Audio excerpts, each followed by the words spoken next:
The storm has passed, but London feels no lighter. In the hearth at Baker Street, the fire whispers low, and beside it, a single blue petal rests untouched, carrying the weight of a name never spoken. Our story tonight drifts between two worlds, one of ancient jewels, bound by secrets and superstition, and another, colder realm, where memory refuses to be buried. In the shadows of lost inheritance and quiet guilt, Sherlock Holmes faces not just a crime, but a reckoning that cannot be handed to the police. Before we begin, tell me, where in the world are you listening from right now? And what hour of night or morning finds you here? Leave a note in the comments. I'd be curious to know. The room is dim, the rain has returned, and the truth, like the scent of incense on old paper, lingers in the air. Draw closer. The fire is fading, and the story begins. London lay in a hush beneath a pale winter veil, the gaslights flickering dimly through a fine curtain of frost. It was the kind of night when even the most determined footfall grew timid, swallowed by the icy stillness that crept across Baker Street like a funeral shroud. Within the familiar confines of our rooms at 221B, the fire burned low, casting amber ripples upon the Persian rug and painting Holmes's profile in chiaroscuro as he sat absorbed in his violin. I remember well the solemn quiet that had settled between us. Holmes, as was his habit in moments of contemplative idleness, let the bow drift idly across the strings, its mournful tone echoing the wind moaning faintly beyond the windows. I had just laid aside a slim volume of medical case notes when a sharp, unexpected knock interrupted the evening's rhythm. Holmes raised an eyebrow, but did not rise. "Watson," he murmured without looking at me. "You may wish to answer that. I suspect our guest wears gloves too thin for this weather, and the tremor in her knock speaks not of boldness, but dread." I moved to the door, and as I opened it, a rush of cold air entered with a figure veiled in shadow and sorrow. She stood for a moment upon the threshold, draped in black from shoulder to toe, her posture stiff with pride, but her hands visibly trembling. Her face, when revealed beneath the fine mesh of her veil, was pale, startlingly so, and bore the unmistakable trace of sleepless nights and strain endured too long. She was, perhaps, in her early 60s, yet bore herself with the iron dignity of an older generation. "Mr. Holmes," she began, her voice low and measured, "I am Lady Eleanor Ashkam. I come to you not as a woman of title, but as a mother in despair." Holmes gestured silently to the armchair nearest the hearth. "Please," he said with unexpected gentleness, "be seated. You have travelled far, and you are troubled. Tell us everything." She sank into the chair, her gloved fingers never quite still, twisting in her lap as if fighting the instinct to clutch at something long lost. "It concerns a jewel," she said after a long pause. "A sapphire of remarkable size and singular colour. It has been in our family since my late husband returned from India decades ago. He named it the Star of Kalyan. Last week it vanished from my locked jewel case. There was no sign of forced entry, no broken clasp, and yet it is gone." Holmes steepled his fingers, his gaze unmoving. "And your household?" "Tight-knit. 3 servants. My son Victor lives with me, though I fear his conduct of late leaves much to be desired." I noticed her eyes flick briefly toward Holmes's mantel, where a blue porcelain vase caught the firelight, and for the first time, a tremor of unease passed through her voice. "When I opened the jewel case," she whispered, "there was a single blue petal resting upon the velvet, nothing more." Holmes did not reply. He leaned forward slightly, but his eyes had grown distant, as though that small detail had opened a passage into some dark and winding corridor of thought. "It was always ill-omened," Lady Eleanor continued, her hands now clasped tightly together. "They said it had been torn from a temple during a siege in 1857. My husband never spoke of it, not to me, nor to anyone, not in detail. But he would sometimes wake screaming at night, and more than once I found him staring at it, as though it were staring back. Watson's pen paused at the edge of his notebook, and I could not help but glance toward Holmes, who remained utterly still, the tips of his fingers pressed together beneath his chin. "Do you believe it to be cursed?" I asked gently. Lady Eleanor hesitated, then gave a weary, hollow laugh. "In my youth, I would have scoffed. Now I am not so certain. Since it entered our home, there has been sickness, death, financial ruin. Victor, my son, calls it the devil's eye. He begged me to sell it, to be rid of it." "Why did you not?" Holmes asked softly. She looked up at him, her eyes suddenly sharp. "Because it was the only thing left of my husband's honor. He died believing he had brought home glory. What would it mean if even that were a lie?" There was silence again, broken only by the gentle pop of coals in the grate. Holmes stood abruptly and walked to the window. His silhouette became one with the frost-silvered glass. "You mentioned your son. Has he seen the jewel since its disappearance?" "He claims not, but I cannot be sure. Victor has debts. He has made poor choices." Holmes turned back to face her. "And the servants?" "All deny knowledge. I have known them for years. I cannot believe one of them capable of such betrayal." Holmes's eyes dropped to her gloved hands. "And yet, betrayal rarely comes from strangers, Lady Ashkam." She stiffened, but said nothing.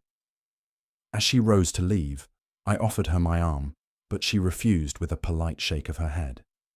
She moved toward the door like a statue too proud to crumble in. Ew, the storm. When the door closed behind her, I turned to Holmes, who had not moved from the window. "Well?" I asked. "What do you make of it?" He did not answer immediately. He reached into the drawer of his desk and withdrew a small velvet pouch, which he emptied into his palm. Inside lay a single preserved blue petal, nearly identical, by all appearance, to the one Lady Eleanor had described. He held it to the light and spoke, his voice low, thoughtful.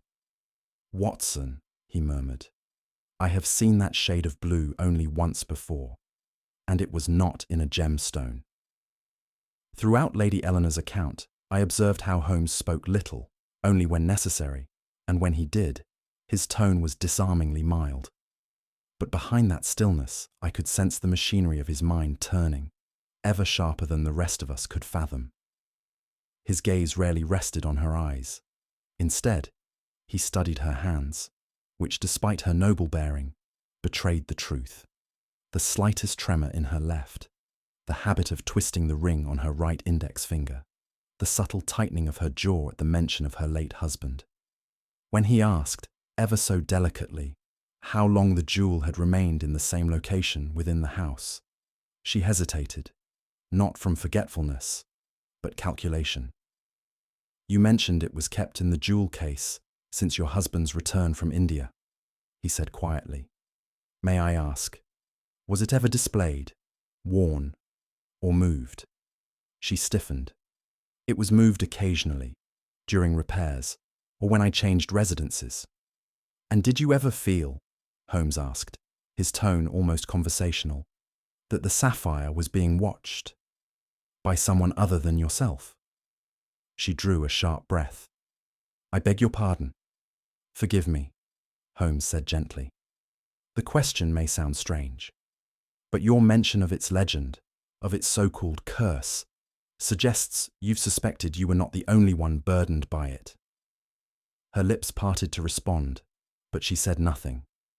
Only when she departed some moments later did I detect the faint scent that lingered behind her, sweet, unfamiliar, and foreign. Holmes, too, noticed it. He stepped toward the window, sniffed the air thoughtfully, then whispered, almost to himself, "Sandalwood." "She was holding something back," I said at last, once we were alone again. "You noticed it, didn't you?" Holmes gave a short nod and moved to his writing desk, retrieving a small notebook into which he began to sketch something quickly, his memory of the jewel case from Lady Eleanor's sparse description. "She was exacting when she spoke of the lock," he said. "Too exacting. She described its mechanism with the precision of someone who feared its contradiction." He glanced up. "Watson, When a client volunteers information with such deliberate control, we must ask what part of the truth she fears more than the lie. And the blue petal? I asked. That detail seemed to arrest your attention. Indeed, Holmes said, rising and walking slowly toward the fire. She claimed it lay upon the velvet lining of the jewel case, alone, untouched.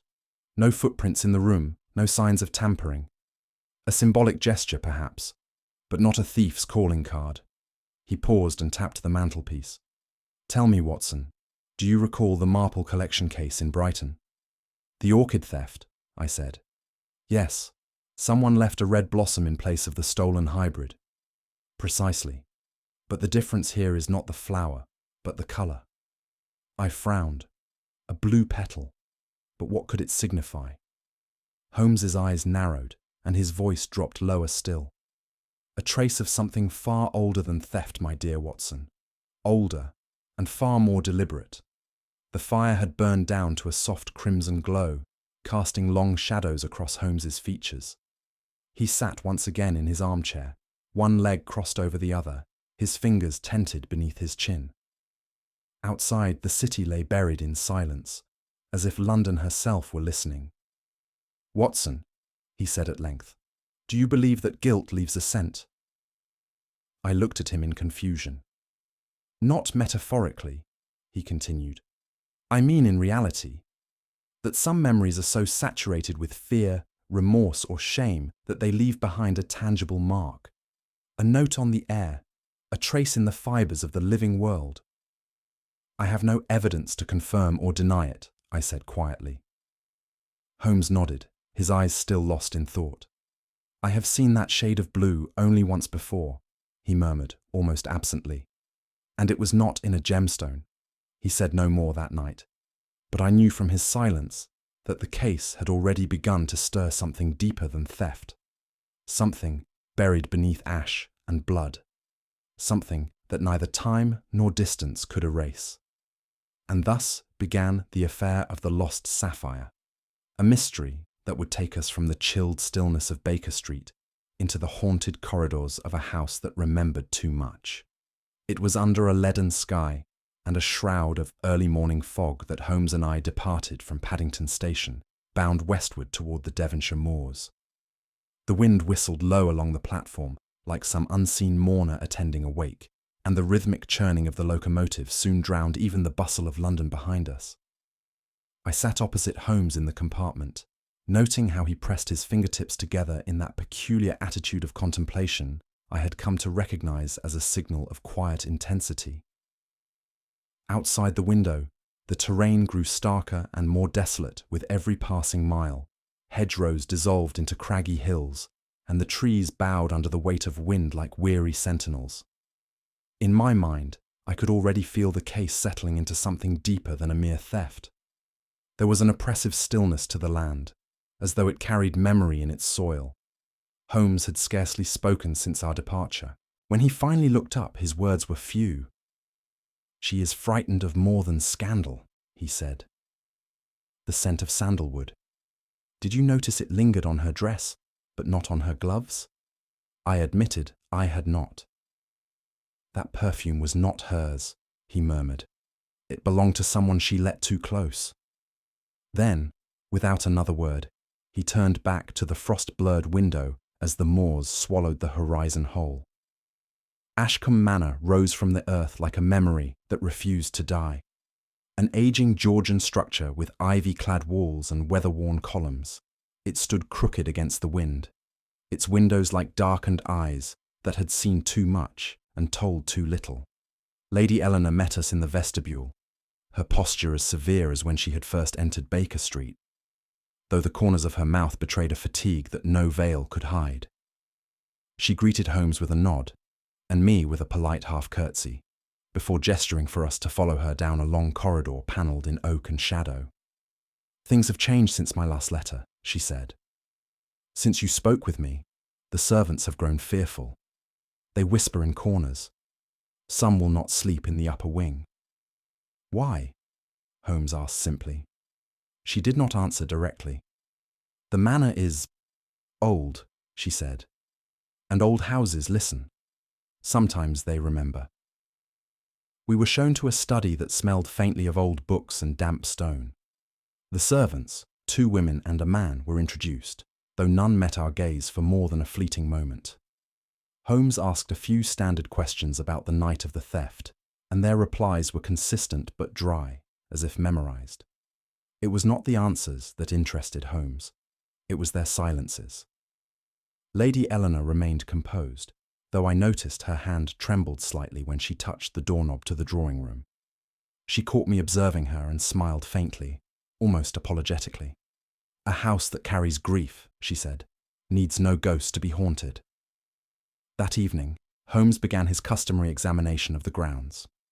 While I reviewed a copy of the household ledger beside the drawing-room hearth, he moved silently from corridor to corridor, sometimes stooping to inspect baseboards, sometimes tapping gently at panels with a silver-handled cane. It was near twilight when Mrs. Griffith, the housekeeper, approached us in the gallery. A stout woman with eyes like faded ink, she twisted her apron in her hands as she spoke. "There's been talk," she began. "I wouldn't trouble your lordships with it, but I can't sleep, sir, and neither can the girls." "What sort of talk?" Holmes asked, without looking away from the portrait he had been studying. A stern man in military dress, his hand resting on the hilt of a saber. A sapphire ring, painted in minute detail, adorned the finger. "Footsteps," she whispered, "when no one walks. Doors opening in the night. And lights. Faint blue ones like candle lights seen through water, shining from the chapel. But the chapel's been sealed for years." Holmes turned to her at last. "And you?" "I've heard them too," she said quietly. "But it's the stairs in the north wing. Someone walks them, slow, like an old man, but when I check, nothing." Watson here interrupted his narrative to note how Holmes, instead of scoffing, nodded with a peculiar calm. He asked her to mark down every instance, date, hour, and location, and to say nothing further to the staff. When she had gone, I turned to him.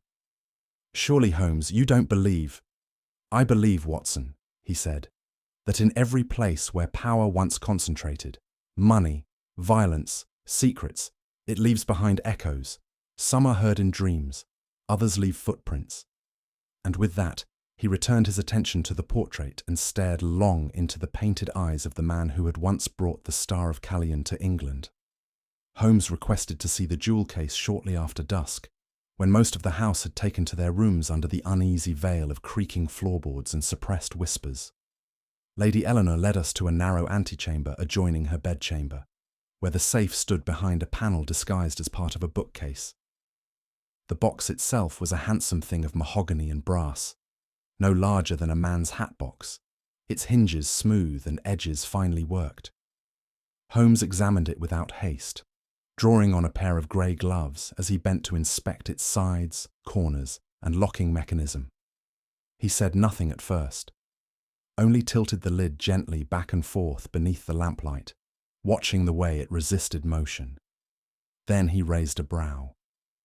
"Machine oil," he murmured. "Traces here and here." He pointed with a silver-tipped pencil toward the lower hinge, where a faint discoloration could just be made out against the grain of the wood. "And this," he added, tapping gently just beside the lock. "A crescent-shaped indentation. Not a scratch, but a mark left by pressure, curved, metallic, and quite deliberate." I leaned in closer. "A tool." "More precisely," Holmes said, "a practiced tool. This was no panicked theft. Someone opened this box with knowledge, forethought, and care, likely more than once." Lady Eleanor turned pale. "But I keep the key with me at all times."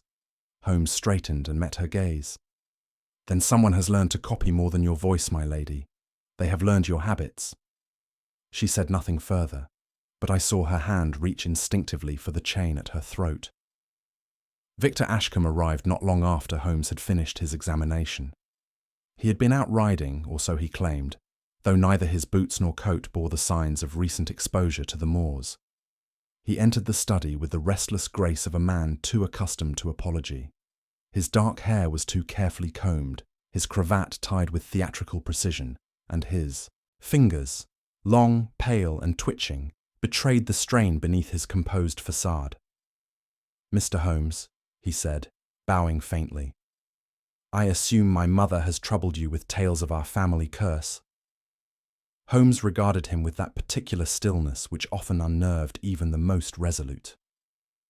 "She has brought me a puzzle," he said, "and you, I believe, hold one of its edges."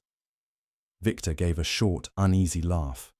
"I know nothing of sapphires, save that they have ruined finer men than I." "And yet you knew the name Kalyan," Holmes said. "That detail is not mentioned in any known record, nor in your mother's first account." Victor stiffened. "I heard it once, years ago. My father spoke it during an argument." Holmes tilted his head. "An argument?" Victor hesitated. "It was nothing. A dream, perhaps. He would cry out in sleep sometimes. Names, places I didn't recognize." Holmes moved closer, his tone still gentle. "And since the Sapphire's disappearance, what have you dreamt, Mr. Ashkam?" The young man's throat bobbed. "I know nothing of its theft," he said, though his voice had lost its earlier bravado. "I swear it. I never touched it. I never went near it." "But you feared it," Holmes said. Victor's hands trembled visibly now. "Everyone did." The wind rose after nightfall, rattling the windows like a warning at the threshold. The manor, already uneasy by day, seemed to draw inward as darkness deepened its grip.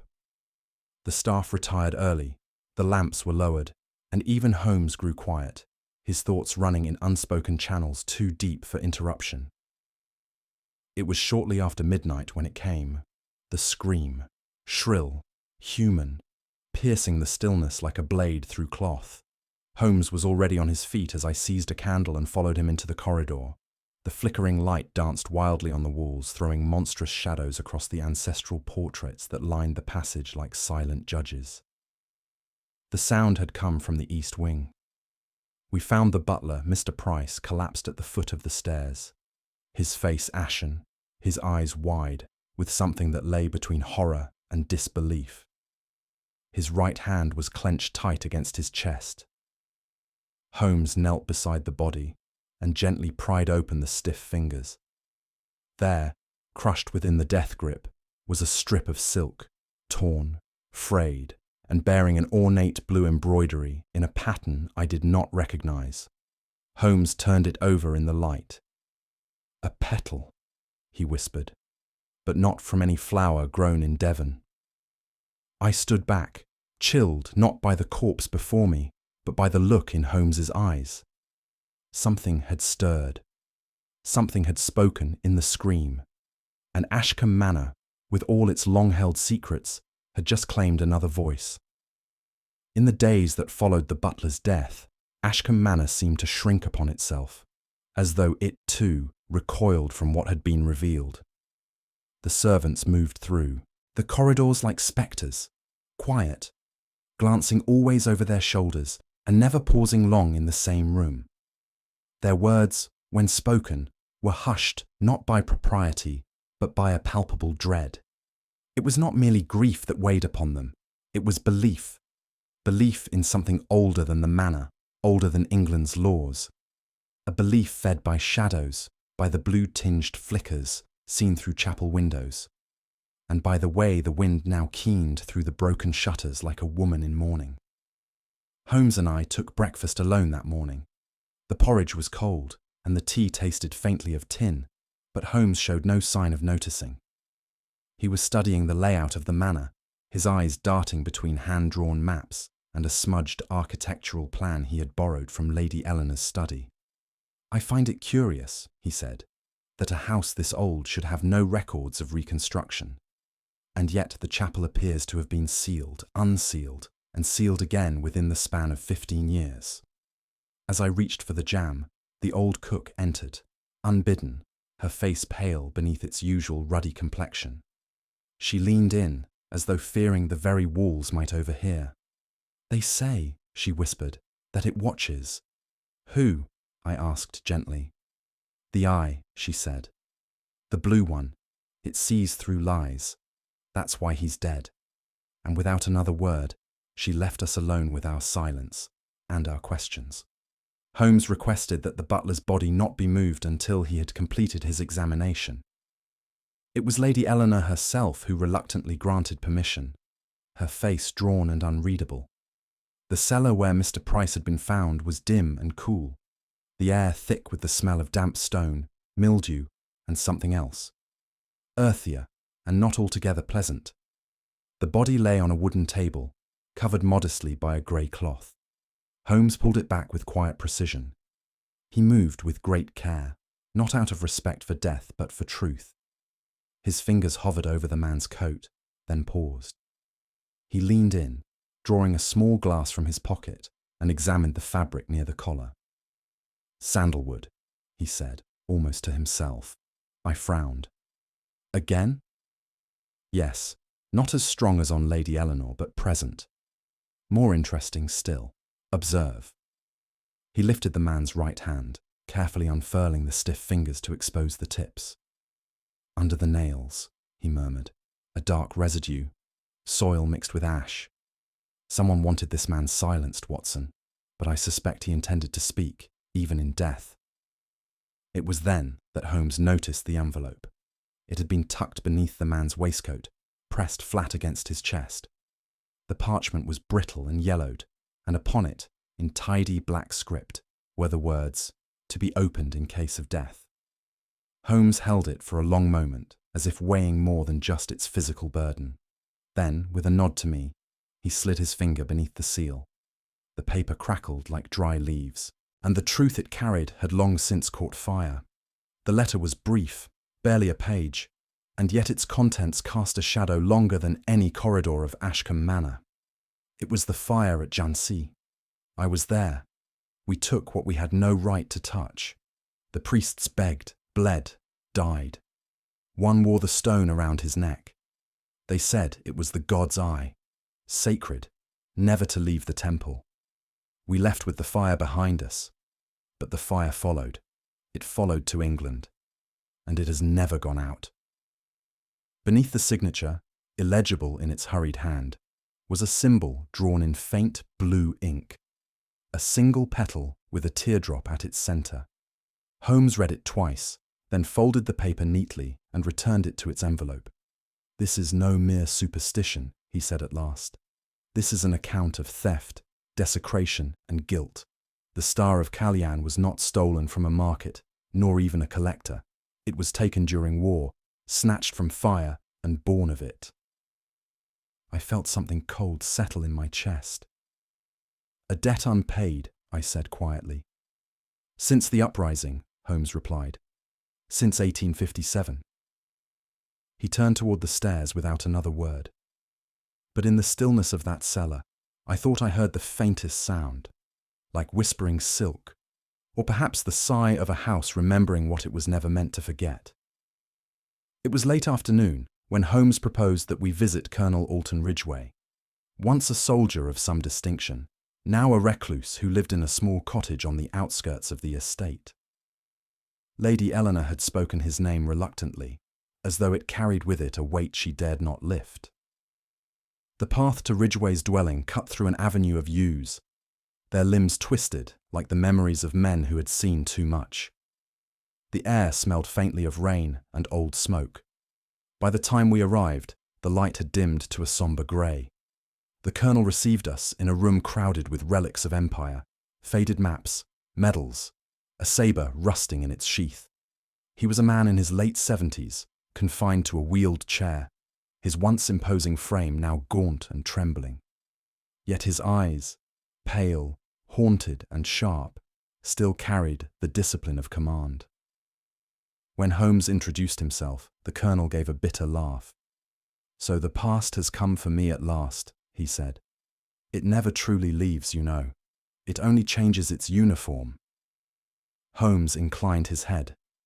"We are told you served with Sir Charles Ashkam in India." Ridgeway's hand gripped the armrest so tightly that his knuckles whitened. "Served?" he said. "We looted, Mr. Holmes. We burned. We did what men are ordered to do when the Empire's will is tested. And for what? A jewel, a cursed sapphire, the star of Callian. He trembled, his gaze drifting to the window where rain began to trace silent lines down the glass. It was taken from a temple near Jansi, he whispered. Your Lady Eleanor's husband led the raid himself. They said the stone belonged to a god, that to touch it was to invite the wrath of all heaven.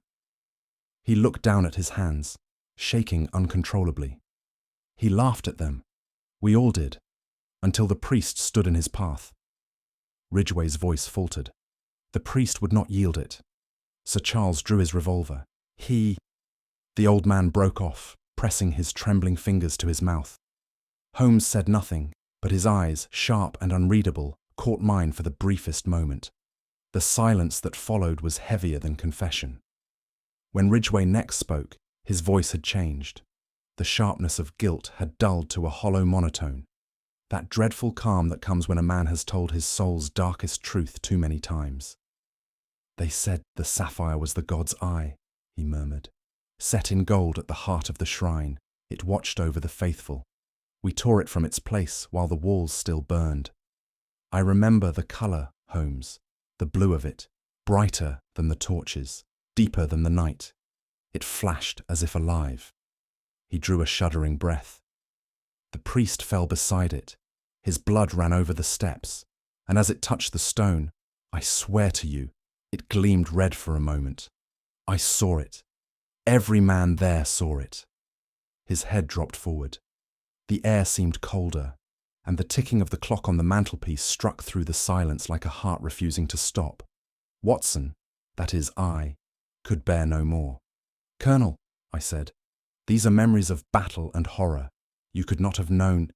He cut me off with a look. Oh, we knew, Doctor. We knew because the sapphire never ceased to follow us. Fever took one. A fall from his horse took another. One shot himself. And when Sir Charles returned to England with his prize, the nightmares began anew. Ridgeway's gaze turned to Holmes, who sat perfectly still, his fingers steepled beneath his chin. It was never meant to be worn by mortals, the colonel said. Whoever keeps it, keeps the curse. Holmes rose at last. Curses are but shadows of conscience, Colonel. Yet even shadows, if deep enough, may choke the light. Ridgeway's thin smile was a wound reopening. Then you had best bring a strong lantern, Mr. Holmes. The rain had stopped by the time we returned to Ashkam Manor, but the fog had thickened to a colourless sea that swallowed every tree and hedge. The air clung to the skin, cold, metallic, unrelenting. Holmes walked ahead in silence, his coat pulled tight against the mist, his thoughts clearly marching elsewhere. I quickened my pace to catch up with him. You believe the colonel's story, then? Holmes's reply came low, almost reflective. I believe the facts, Watson. Belief is for priests. But the curse... He stopped abruptly and turned to me. A curse, he said, is merely guilt with a longer memory. We reached the edge of the manor grounds. In the distance, the chapel's outline loomed through the fog, black against the faint shimmer of the moon. Holmes paused to look upon it, his face unreadable. Strange, is it not, he murmured, that some treasures seek to return to their rightful places, while others never truly leave? I frowned. What do you mean? He smiled faintly, but his eyes remained cold. A jewel stolen in blood often seeks to return home, he said, but this one, I suspect, never left England at all. He turned away, and we continued up the path. Behind us, somewhere in the fog, the manor seemed to sigh, a sound almost like breath escaping from old stone. And in that moment, I could not shake the feeling that the star of Callian was watching still, not from afar, but from within the heart of the house itself. Dawn arrived like a secret, unspoken, soft and grey, wrapping the crumbling chapel in a pale mist that clung to stone like breath. While the rest of the household remained cloaked in uneasy slumber, Holmes was already awake, his coat collar turned up against the chill, his every movement deliberate and precise. I followed him down the winding path to the chapel ruins, a hollow shell of what had once been a place of reverence. The door groaned open beneath his hand. revealing a nave draped in dust and broken light. Beneath the skeletal rafters, ivy had begun its slow reclamation, creeping over the fractured pews like veins across bone. Holmes moved silently to the eastern wall, where a stone panel jutted ever so slightly from alignment. He knelt beside it, brushing away the sediment with a cloth, his eyes narrowing as the age-softened mortar gave way beneath his probing fingers. "This stone has been disturbed," he murmured. "Not recently, but recently enough that the dust has yet to reclaim it fully." I stood behind him, watching the careful logic of his mind unfold in silence. He tapped gently around the edges and paused. "Hollow," he said. "And here." He pressed a gloved hand to the base of the wall, where a faint imprint marked the surface, the outline of a rectangular cavity no larger than a man's hand. "It was concealed, Watson. A hiding place within consecrated stone, built to be forgotten." He stood and turned to me, his face unreadable in the silver light. "Whatever was here," he said, "was never meant to be found. But someone found it, or feared it would be." Holmes spent much of the morning retracing the architecture of the chapel, sketching dimensions in his notebook and murmuring measurements under his breath. By noon, he was certain the cavity in the eastern wall had once been sealed from within, and the masonry betrayed two eras of disturbance, one old, likely the time of concealment, and one recent, coinciding neatly with Lady Eleanor's renovations. "She restored the chapel," Holmes said, as we stood again within the cold interior. "Replastering, repainting, structural work. She would have ordered it done as a gesture, perhaps penance, perhaps nostalgia. But the masons unknowingly disturbed something sacred. They broke the seal." He pointed to the corner where the mortar had cracked. "It was then, I believe, that the Sapphire was dislodged." "And the butler?" I asked. Holmes nodded. "Price may have known where it lay. Perhaps he placed it there himself, an act of fear or guilt. But once the stone re-emerged, his silence became a liability. Someone feared what he might say." Holmes looked out through the chapel's broken window, where fog still lingered on the moor. "Indeed. And someone else still walks this house. Someone who knows the Star of Callion was never lost, only buried." There was something in his voice then, not fear, but a kind of reverence. A recognition that the walls around us had held not merely secrets, but the echoes of conscience long suppressed. I glanced toward the altar, now nothing more than a slab of cracked stone. "The chapel has confessed," Holmes said quietly, "and now others must follow." That evening, I sought out one of the younger maids, a girl named Clara, barely out of adolescence, with eyes too wide for one who had lived her whole life in a house so full of silence. She had spoken only in whispers since Price's death, and when I found her in the scullery, her hands were trembling over a chipped porcelain cup. I sat beside her without ceremony and poured a measure of warm milk into the cup. She accepted it, but did not drink. "You saw something," I said, "the night before it happened." Her lips parted, but no sound emerged at first. I didn't mean to," she whispered. I wasn't snooping. I was just fetching linen from the cabinet outside the drawing room." "And what did you see?" Her eyes darted toward the door, as though the very shadows might be listening.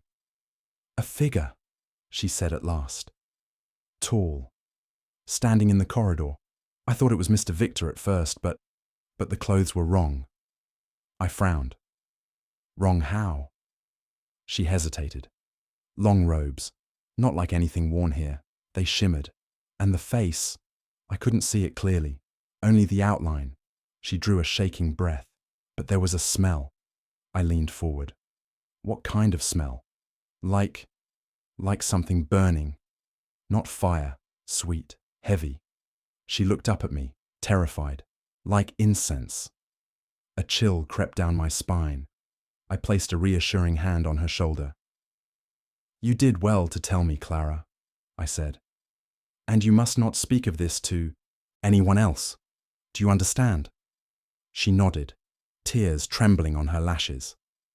Outside, the corridor stretched long and dark toward the west wing, and I could not help but imagine the figure she had seen, its scent lingering, its robes brushing the stone, as if something far older than any living soul still walked the halls of Ashkam Manor.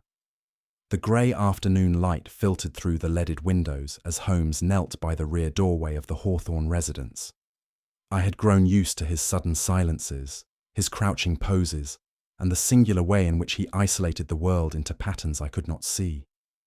But even so, I confess, I was wholly unprepared for the reverence with which he studied what, to my untrained eye, appeared to be nothing more than dishevelled straw blown in by the wind. "A foot," Holmes murmured, his voice scarcely audible. "And not just any foot." He gestured for me to kneel beside him. There in the straw, amid the scattered dust and chaff of the stable path, was the faintest outline of a footprint. The right foot, if I saw correctly, and curiously imbalanced, the heel worn down as if by long use, its outer edge compressed. More curious still was the residue clinging to the indent's flank, a chalky smear with a faint granular grit. "Mortar," Holmes said quietly, eyes narrowing.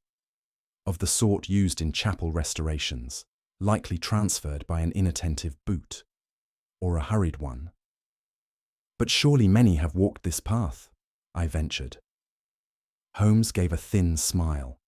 "Indeed, but this one walked alone. And see, the impression leads toward the stables, not away. We have followed not an arrival, Watson, but a retreat."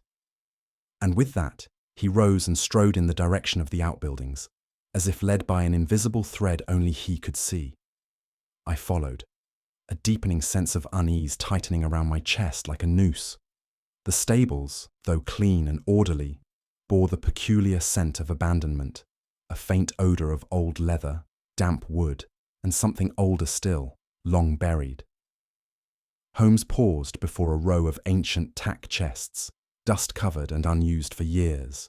His hand hovered over one in particular, a low carriage trunk obscured beneath a moth-eaten saddlecloth.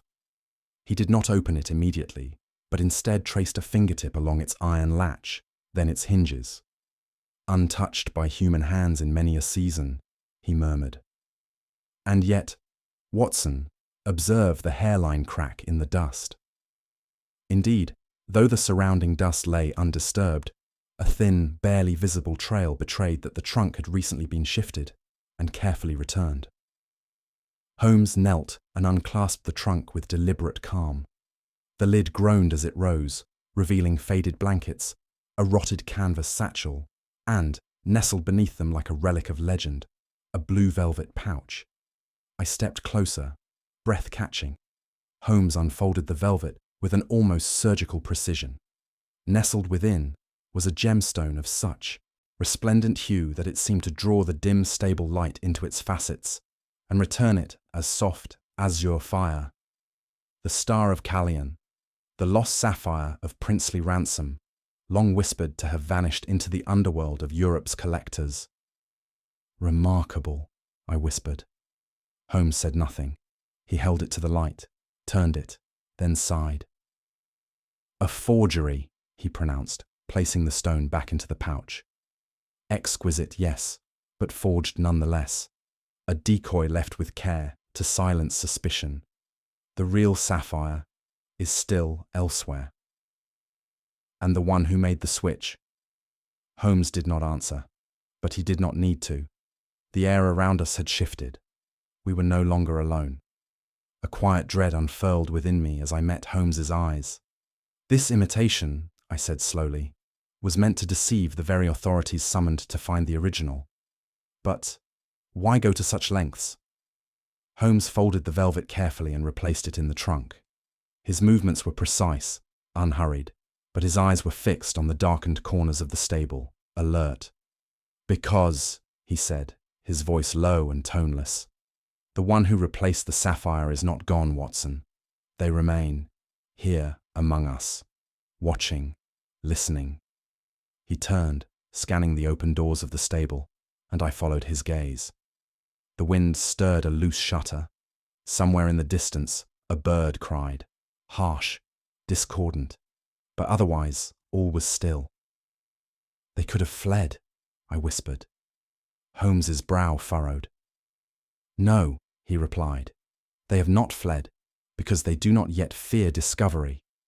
And that, my friend, is the most dangerous kind of adversary. One who believes themselves invisible." A silence followed, filled with things unspoken.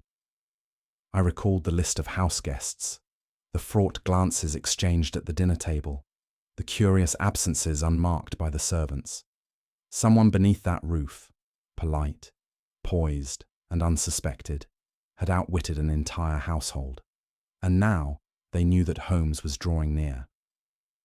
Holmes reached into his coat and withdrew a small envelope, sealing the stable once more behind us. "Tonight," he said, "we attend supper as though nothing has changed. But tomorrow, Watson, tomorrow I shall request the chapel keys." He glanced at me, and in his eyes I saw not triumph, but a terrible calm. The calm before a revelation that could ruin more than reputations. "Let them watch," Holmes murmured, "but let them wonder what we see." The thunder cracked like a rifle above the wind-lashed moors, shaking the stained-glass windows of Ashkam manor with each furious blast. A tempest brooded over the house, as if nature itself sought to bear witness to what was about to unfold. In the flickering gaslight of the drawing-room, Sherlock Holmes stood tall and silent, his lean figure outlined by the tremulous dance of the fire. "The hour of truth has come," he pronounced, and though his voice was not raised, it commanded the room with the finality of a judge's gavel. I had never seen Holmes more grave. His gaze swept the room. Lady Eleanor, pale and brittle as snow, her son Victor, whose arrogant mask had slipped into open anxiety, Miss Layton, white-knuckled and staring into her lap, the Indian manservant Dev, whose expression I could not read, and finally the housekeeper, Mrs. Lummis, trembling at the threshold. Lightning split the sky once more, briefly illuminating the ancestral portraits, whose eyes seemed to watch us with the morbid curiosity of the dead. Holmes raised one hand. "Let no one leave this room. What has been hidden in darkness will now be revealed under firelight."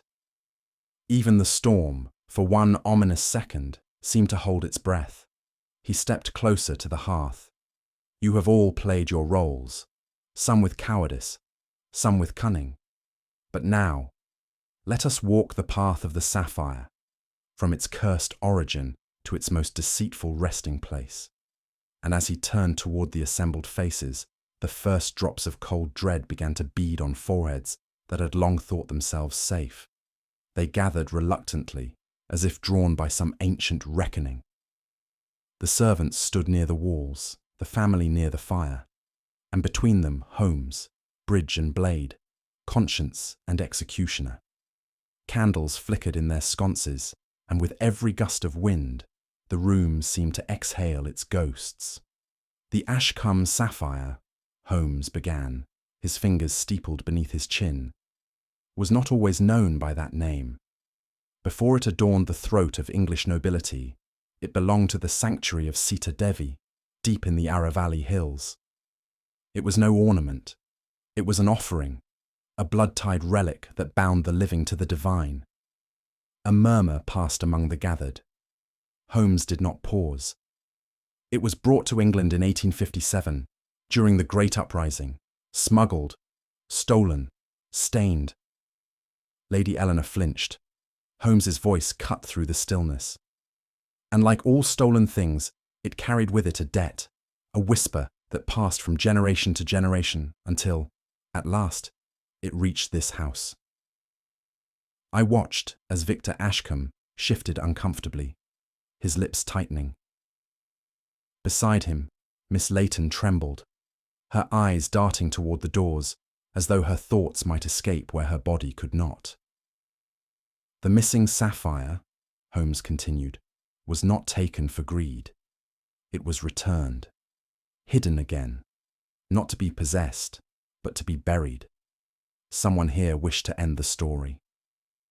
He turned to the hearth and lifted a velvet pouch from behind the carved mantel. Yet others conspired to retrieve it, to use it as leverage, inheritance, or vengeance. And so the curse continued. He opened the pouch. The sapphire gleamed once more under candlelight, deep blue, almost black, like the sky before a storm, and all eyes turned to it as though it breathed. Holmes's voice fell to a low register, nearly drowned by the growing wail of the wind, outside. Yet inside, his words struck like tolling bells, measured, final, and echoing. In June of 1857, a British regiment, under the pretext of quelling rebellion, stormed a sacred temple in Rajasthan. The men believed there were rebel arms inside. Instead, they found a gathering of priests. One of them, barefoot, unarmed, was murdered where he stood, protecting a stone casket. The room had gone still. The very air seemed to recoil. That priest was the elder brother of the man you know as Dev, Holmes said quietly. Gasps erupted. Dev did not move. He stood rooted to the floor, eyes closed, as if the telling of the tale was both a liberation and a crucifixion. Watson, I, found myself looking toward Lady Eleanor. Her fingers clutched the back of a chair. Her lips moved, though no sound came. Holmes pressed on. The casket contained a single gem. The sapphire now returned. It was taken that day by Captain Lionel Ashkam, and for it he paid a price no English court could extract, only time, and blood, and silence. Lady Eleanor's voice rose, thin and trembling. No, Lionel. He said it was a gift, a token of gratitude, for services rendered.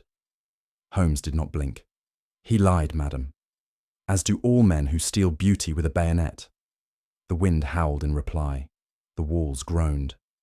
And for a moment, I believed the house itself might fall under the weight of the past. Holmes moved beside Dev. He did not seek vengeance through violence. He infiltrated this house. He served tea. He swept floors. And when the time came, he took the sapphire, not to sell, but to cleanse. I saw tears on Dev's cheeks, silent, proud. And behind him, the fire hissed as if it too wept for 1857. For a long, unbearable silence, no one spoke. The storm raged beyond the glass, lightning sketching violent silhouettes upon the faces gathered there. Then slowly, Holmes turned his gaze upon Lady Eleanor. Your husband's guilt, he said quietly, was a burden you inherited. But the theft, the supposed disappearance of the sapphire, was no accident. It was you, Lady Eleanor, who removed it from your jewel case. Her eyes widened, her breath catching like a snare. She began, but her voice broke. Holmes's tone remained level, almost merciful. You intended to return it, to send it back to India in secret, to erase the stain upon your family name. Yet when your butler, Price, discovered your plan, when he recognized the sapphire's origin, you feared he would expose you. And fear, madam, is the swiftest corrupter of virtue. Her trembling hands clutched at her pearls. You cannot understand. He threatened to tell my son, to destroy us. Holmes inclined his head, his expression unreadable. And so you silenced him. The sound that escaped her lips was not a denial, but a sob, a sound born not of innocence, but of memory. It was meant to atone, she whispered, not to kill again. Outside, thunder rolled over the moors like the judgment of heaven. Watson, I, felt the ache of pity despite myself. She had lived beneath the same curse her husband had forged. Guilt, passed down like a relic, heavy as stone. Holmes's gaze softened only briefly. Atonement does not erase sin, Lady Eleanor. It only delays its confession. And then, as another flash of lightning filled the room, he turned to Victor. Holmes's gaze fell upon Victor Ashkam, whose face had drained of all colour. The young man's hands trembled where they rested on the back of a chair. "You, sir," said Holmes, "are not innocent either, though your motives were less burdened by history and more by desperation." Victor swallowed hard, his composure crumbling. "You discovered your mother's secret," Holmes continued.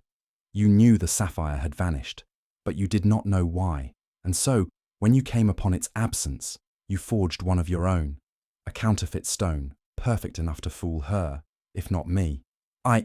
Victor stammered. "I only meant to pay your debts," Holmes finished sharply, "to stave off ruin, to preserve the illusion of wealth and legacy that this decaying house no longer possessed." Lady Eleanor turned to her son, horror dawning in her eyes. "Victor, tell me it isn't true." But his silence spoke more eloquently than confession. Holmes stepped closer, his voice gaining quiet authority. "You played at deceit, Mr. Ashkam, not knowing that your mother had already done the same.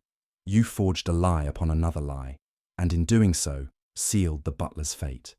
Price knew too much. He had seen both jewels, the true and the false, and in his hands lay the ruin of you both." A crash of thunder shook the house. Rain streaked the windows like veins of glass. Victor sank into the chair, his face buried in his palms. "Holmes," I murmured, "will the law take them?" Holmes's eyes flickered toward the fire. "The law will do what it must.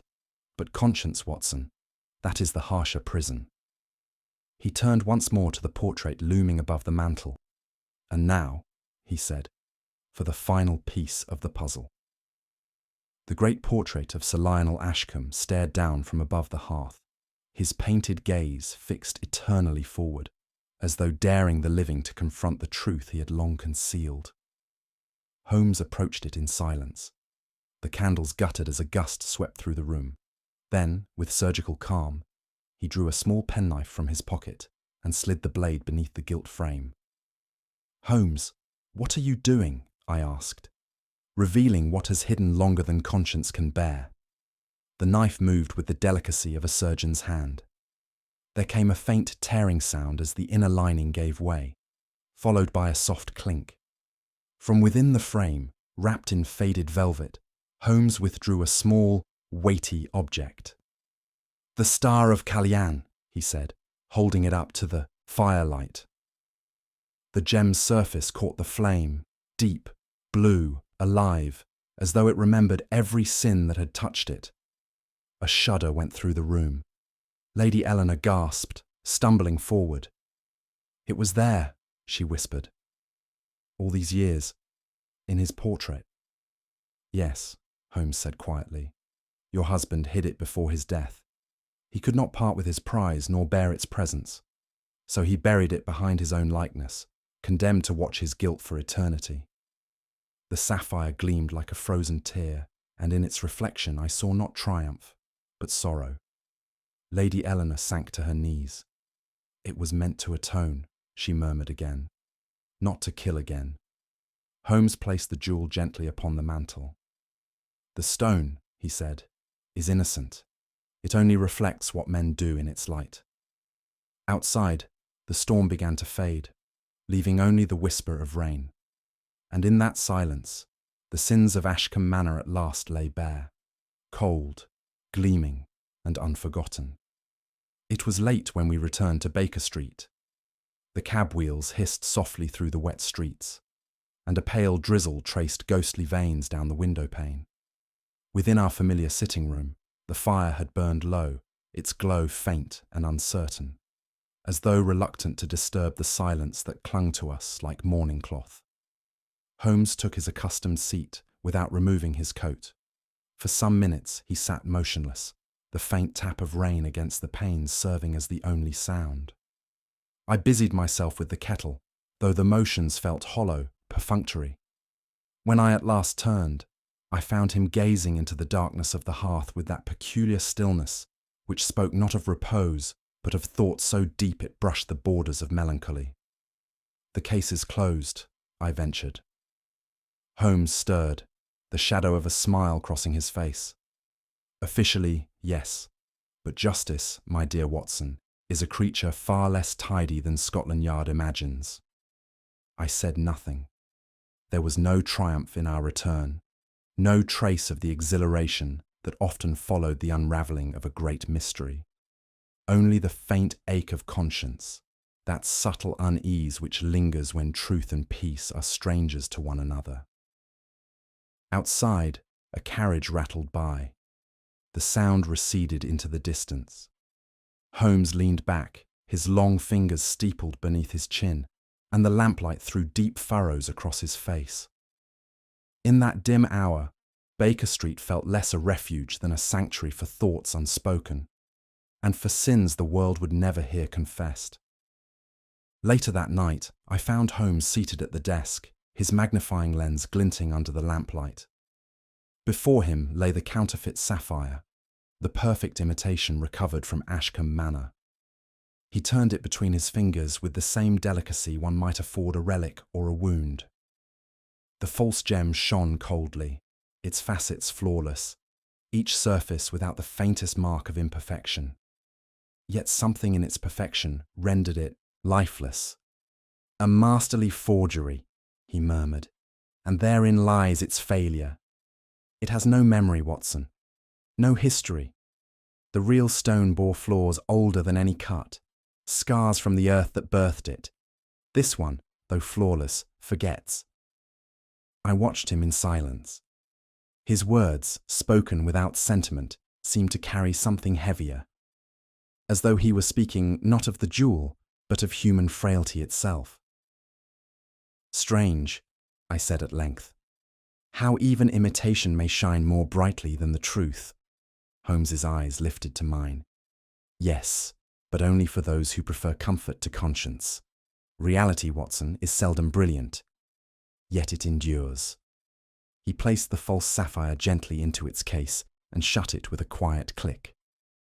Outside, the city murmured through the rain, a ceaseless hum of life oblivious to guilt or redemption. But here, within this narrow room, a single counterfeit gem had come to represent the vast theatre of deceit in which mankind performs daily, bright to the eye, hollow to the soul. I poured 2 glasses of brandy, setting one before Holmes.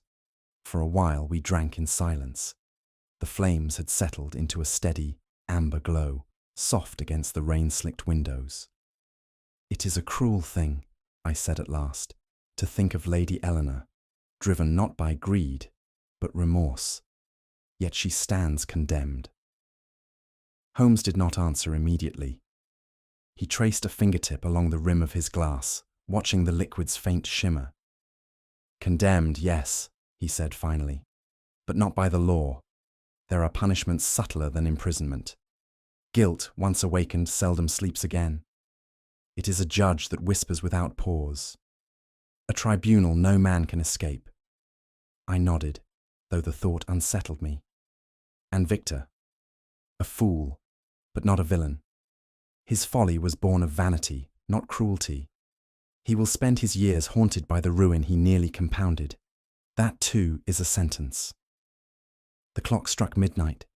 Holmes leaned back, his eyes half closed, the faintest sigh escaping his lips.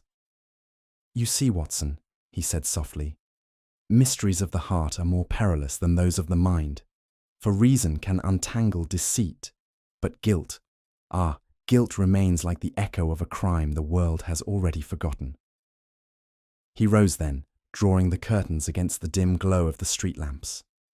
The rain had stopped, but its scent lingered in the air, clean, sorrowful, eternal. And as I watched him retreat into shadow, I thought that perhaps even the great Sherlock Holmes, for all his logic and light, bore within him a memory of every crime he had ever solved, and every soul he could not absolve. It was 3 days after our return from Ashkam Manor that Holmes stood before the hearth, a small parcel resting in his gloved hands. I had seen it earlier on the table. No address, no seal, only the fraying remnants of a postal tag from Calcutta. Now it lay open, revealing the modest remains of its journey, a wooden box lined in cotton, the scent of old lacquer faint upon it. Inside, cushioned as delicately as a wounded relic, nestled the Star of Kalyan, the true sapphire, unmistakable even in the half-light. It was darker than the forgery, deeper somehow, as though holding in its heart the history of centuries. "You never meant to give it to Scotland Yard," I murmured. Holmes did not glance up. "No, I contacted the museum in Bombay directly, anonymously. The jewel belongs to no title or name, Watson. It belongs to memory." He sealed the box again with care and wrapped it in brown paper, folding each corner as neatly as a mortician dresses the dead. His long fingers moved with clinical precision, but I saw the slight tension in his shoulders, that unspoken weight which no logic could wholly carry. "Why not tell them?" I asked. "Let them know who returned it." He looked at me then, his eyes sharp and unreadable. "Because it does not matter who returns a truth, Watson. Only that it is returned before the world forgets it altogether." The fire crackled faintly. Outside, the street was quiet, the lamplight amber and still. Holmes tied the final knot of string and placed the parcel by the door. In that gesture, I saw not a conclusion, but a quiet reckoning, a wrong unspoken, corrected without pride. It arrived 4 days later, a plain envelope, pale as parchment, with no return address and a Bombay postmark. Mrs. Hudson brought it in with the morning post, placing it atop the stack of circulars and newspapers. Holmes took it without comment, though I saw the flicker of interest in his eyes. He opened it with a silver knife, neatly slicing the flap. There was no letter inside, no signature, no handwriting. Only a single blue petal pressed between two folds of paper, its edges fragile, as though it had travelled centuries, not miles. The faintest trace of sandalwood or myrrh rose from it, a scent ancient and sorrowful. Holmes held it to the light. "Plumbago," he said softly. "A flower native to the Western Ghats. The old stonecutters of Kalyan called it the Eye of Memory." He said no more, but he set the petal gently upon the mantel, beside the Persian slipper where he kept his tobacco. I was struck by the simplicity of it. One petal, and yet it said more than any reply or confession could have. "Do you think it was her?" I asked. Holmes did not answer. Instead, he crossed to the window and looked out upon the waking street, the sweepers, the milkmen, the sluggish clatter of wheels upon cobblestone. At last he said, "I think, Watson, that some ghosts write only once, and when they do, it is not to accuse, but to be heard." We let the fire burn low that evening. The room grew shadowed, not with fear, but with a strange kind of peace. A story had ended, not with justice nor vengeance, but with a single petal and the silence that follows remembrance. The clock had struck 10. Rain drummed faintly on. The roof slates and the fire, reduced to embers, threw long shadows that danced along the walls like half-forgotten memories. Holmes sat across from me, his chair turned slightly to face the hearth. The pressed petal still lay upon the mantelpiece, unclaimed, unsent, a testament to something sacred and unfinished. I watched as he reached for the imitation sapphire once more. He turned it slowly in his fingers, as if weighing its falsity against the weight of all that had passed. "You know, Watson," he said at last, his voice quiet, almost contemplative. "People speak of curses in whispers, as though they are cast by spells or sealed in blood. But I suspect the true curse of Kalyan was never vengeance." I looked at him across the gloom. "Then what?" "Memory," he said, and let the stone rest upon the table. "And memory, Watson, always finds its way home." The room fell silent again, but something had shifted. Not in the world outside, but in the chamber of things we never say aloud. I thought of Lady Eleanor, her face pale in the candlelight, haunted by regrets no court could absolve. I thought of Victor's frightened eyes, the weight of secrets passed through generations. And I thought of Holmes, not triumphant, but solemn, as though he too bore the burden of every truth uncovered too late. He rose then, slowly, and extinguished the last lamp. "Come, Watson, let the night be quiet." As we ascended the stairs, I glanced back once more at the fireless grate, the counterfeit gem glinting dully beside the petal. Two objects, one false, one fleeting. Yet together, they held more truth than any verdict. The fire had dwindled to amber coals. Holmes sat still, the imitation sapphire rolling slowly between his fingers, its cold gleam dulled by shadow. "So it ends," I murmured. The jewel returned, the past laid to rest. Holmes's eyes did not move from the stone. "Does it end, Watson? Or does it simply return to where it began?" He paused, then added with quiet gravity, "Some objects are not cursed by their theft, but by what they awaken in those who covet them. Guilt, when genuine, is far harder to bury than a gemstone." I looked to him, troubled. "And what of Lady Eleanor? Was she the thief, or merely another victim?" He finally looked up. "Perhaps both. But in either case, she will carry the weight, as we all do, in time." He let the fake sapphire fall into the ashtray with a soft clink.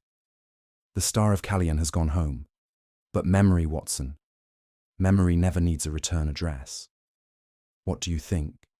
Was Lady Eleanor truly guilty of the original theft, or did she inherit the burden of someone else's crime? Share your thoughts in the comments. I'd love to hear your theory. And if this mystery stirred your imagination, do consider subscribing for more Sherlock Holmes stories. One never knows when the next case will arrive.